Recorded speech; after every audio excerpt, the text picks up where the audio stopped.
Welcome to another episode of Entrepreneurs in Fuego. We are surrounded by props. This is what I love about this, because we're documenting the journey of amazing entrepreneurs. This is Kristin Cetone from the home of the Buckaroo Buckeye, who is right here, my main man. This is my new prop. Why didn't I grow up with Buckaroo Buckeye? I think I would have been a much different, much better human being, I tell you right now. How you doing, Kristin? I'm doing fine. I love what you do. Tell us a little bit more what it is exactly that you do. That's the main question. Yes, ma'am. Buckaroo Buckeye is my name, and family and literacy is my game. My game, all right. And it has come from a character that I created. I'm a reading specialist, and I decided that I wanted to reach parents more, because they're the first responders to their child's reading success. Sure. And Buckaroo is developed mainly out of a character from my upbringing, but also as a means to start a child's journey to reading success, which it begins at birth, and it starts with read aloud books and parents and others reading aloud to their children. A couple of things. Now, when did you come up with the concept of Buckaroo Buckeye? And why Buckaroo Buckeye? I had Buckaroo before I left the public schools. And in case for you that don't know, I come from Ohio, the Buckeye State. The Buckeye State, sure. And not many people know what a Buckeye is, but my father, as he was aging, he always used to ask us, do you know what a Buckeye nut is? And we respect him, roll our eyes and say, no, Dad, what's a Buckeye nut? You're going to tell us now. And he always responded, it's a worthless nut. And that's the premise for Buckaroo's journey, his life journey of self-discovery. And it connects, the brain looks for connections, and it connects to all of us. We're all on our life journeys of self-discovery. And he's this little tiny nut seed. Yep. And he's full of passions and dreams and belief in himself. And so he sets out to find his place and his purpose. And he has to avoid several bullies along the way. There you go. Sure. You've got the snake, and you've got the scorpion, and you've got the spider. That's right. Yeah. And so he rises above the bullies on his journey and finds his place. And like I said, it connects to all of us. We all have that little tiny nut seed of passions and dreams and beliefs, and properly nourished and guided by family, culture, education, of which reading is my passion and my specialty, and it is also the foundation for the whole journey, and life experiences. Kristin, you mentioned something which kind of intrigued me, and you said from birth. Yes. From birth on. Mm-hmm. And so you would encourage somebody that it's maybe even in the womb, the parent to start reading to that. You can start reading, but it also, there are a lot of brain development aspects to reading, and music, developing your listening skills with music, these types of things, which you're absolutely correct, that can start in the womb. Right. Talking, just conversation talking, where you learn speech and the patterns of your speech. And every language does that. It starts with the oral processing, the talking, and the conversation. So you can start that, of course, in the womb. This is probably an obvious answer, but the advent of technology and our access to, the 10-second message and so forth, I feel that is kind of taken us away from the magic that it is to read, to immerse yourself in a good book, and to develop those characters in your own mind. Right. And I'm a voracious reader myself, so I can never stop. But how do we get our society to come back and start to embrace reading that again? again? To embrace that again. Yeah. Well, that's what I try to work at now. Surprisingly, the statistics that I have read, with all the e-books, these types of digital, the majority prefer a book in their hand. Absolutely. And so we need to keep that alive. I think it's naturally going to stay alive, but especially for children, they need to handle that book. They need to turn the pages and, like you said, then immerse themselves in that character and those illustrations. And I don't think that's ever going to go away, but it is definitely going to be in competition with a digital version. It's something about the tactile Right. aspect of just holding a book in your hands and falling asleep with the pages in your face. I mean, which all of us, I'm sure, at one point or another have experienced. Yes. I couldn't imagine myself falling asleep with a tablet in my face. You know, it's just not the same. No. But okay. So going back to this concept, you come up with just a very, very, very unique character that you've, since you were young, because of your growing up in the Buckeye State, you've probably been thinking about it and just mull it in your brain, and then you go through your public school thing. And so at which point, Kristin, did you say, you know what, let me develop this thing. Let me make this person or this character real? It was at the tail end of my teaching. I was a Title I reading specialist, and Title I law states that you have to expend 1% of your title monies on parent involvement, reaching out to parents. And I never was able to achieve that. And I know that's where reading success lies. Why was that? Why weren't you able to Well, do that? it takes more than the 1%. Now, I did establish a family literacy night at the last school that I was at, and it was very well attended, but you had author visits, you had literacy types of games that the parents and the children could partake in, and then of course you had giveaways, books for them to take home. And it's quite involved, and it's getting the parents to buy into their role in this whole literacy pathway that their children are going to be on and that they've gone through.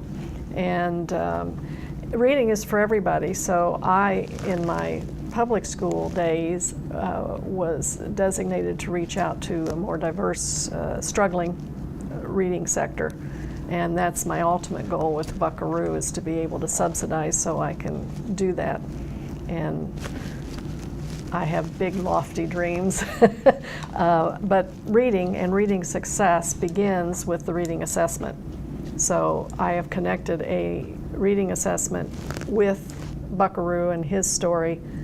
And I'm a firm believer, I'm not real savvy, but I'm a firm believer that technology is going to be a very important part for education moving forward. So yeah. I'm doing my reading assessment through an online web conferencing. So it's safe, it's convenient.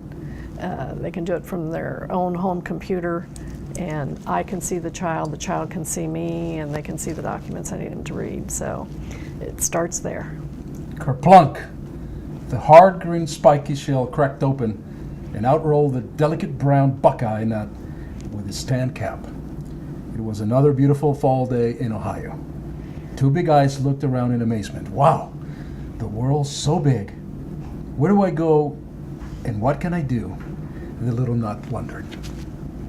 This is such a phenomenal book. And I tell you, I mean, I'm going to maybe adopt a couple of kids this weekend. Oh, maybe, I hope so. Maybe my university graduate kids maybe come back this weekend, and I'll read the little Buckaroo Buckeye to them, just for fun. Maybe I'll read it for myself, too.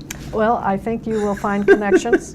It was written for like 4 to 8 years of age, but I have found adults connecting with the message in it. So much today in life is based on like the size of maybe your physical prowess or the size of your celebrity.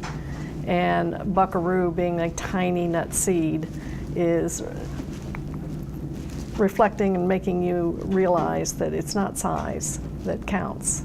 And hopefully, you want to inspire, you want to capture a child's attention, and of course, unique, cute characters, will grab their attention, but you also want to grab the parents' attention.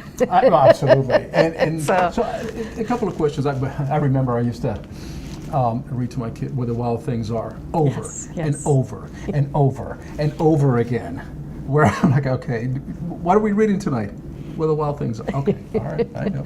So you eventually recited where the wild things are. Pretty much. Yes. Pretty much. Are we going to that's see the stories of, or the journey of Buckaroo Buckeye, perhaps in a second book Installment, or installment? I'm sure you're working on it already. Well, what would a Buckeye tree do? It drops more Buckeyes, right? Yeah, I was going to drop more nuts. There's many stories. I have 3 stories that I'm combining into a trilogy. Again, they are dedicated to strong women from my family line. But you can go on and on and on, which is what I hope. And I eventually would love other people's stories to come in, you know? Kristin, I can see sequels, and I can see prequels, and I can see all sorts of things happening, like the Star Wars movies and everything else. But this is such a fascinating thing, and the work that you're doing, I think, is incredibly commendable, because reading is important. That's where it starts, right? That's where it starts. That's where it lands. And it's such an epidemic right now that we see a lot of teenagers not at the reading level where they should be. That's unacceptable. And it's sad. Not in our because country. they're capable of it, and you know the way the system is set up, they kind of tend to get left behind, and then they lose their self-esteem. And I've worked with Mesa juvenile detainees before, and one in particular that when I started working with him, he screened at a first grade 9-month level, and he was 17 and a half years old. Oh my gosh. And he told me, the first thing he told me is, I'm stupid. You know, I can't do anything, I can't read. And I said, well, you stick with me for a while and then we'll reassess this.